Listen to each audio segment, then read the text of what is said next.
السلام علیکم ورحمۃ اللہ وبرکاتہ۔ میں ہوں منیر حسین۔ پتہ ہے ایک غلام کی کیفیت کیا ہوتی ہے؟ ایک غلام کی کیفیت یہ ہوتی ہے کہ اس کی کوئی اپنی آرزو نہیں ہوتی، اس کی کوئی خواہش نہیں ہوتی، وہ کسی سے امید نہیں باندھتا، وہ کچھ بھی نہیں سوچتا سوائے اس کے کہ میرا مالک کیا کہے گا۔ ایکچولی انسان کی فطرت سلیمہ جب آ جاتی ہے تو اس کی کیفیت بھی ایسی ہو جاتی ہے، وہ جب کسی سے بولنے لگتا ہے، بات کرنے لگتا ہے تو دیکھتا ہے کہ میرا مالک کیا کہے گا۔ پتہ ہے ہم مسلمان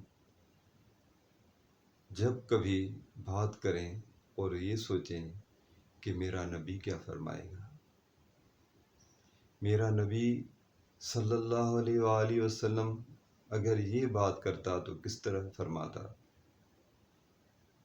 ہم غلام ہیں اپنے نبی کے، ہم غلام ہیں اپنے اللہ کے۔ غلاموں کی کوئی حیثیت نہیں ہوتی ہے، غلام اپنے مالک کے سامنے خود کو سرنڈر کرتا ہے، مگر ہم نفس کے غلام بن گئے ہیں۔ اس کا واحد حل ہے عشق۔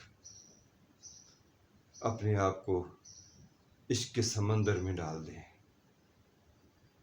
خاموش ہو جائیں، نفس بھونکتا رہے اس کو جواب نہ دیں، اس کو کچھ بھی نہ بولیں، اپنے ذہن کو، اپنی سوچوں کو، اپنے آپ کو اپنے رب کے حوالے کر دیں۔ آپ یقین کریں یہی واحد راستہ ہے، کیونکہ ہم لوگ غلام ہیں اور غلاموں کی کوئی حیثیت نہیں ہوتی، میرے رب کی حیثیت ہوتی ہے۔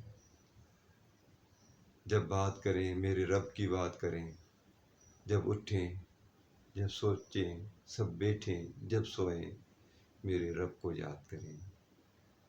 ہم انسان گناہ گار ہیں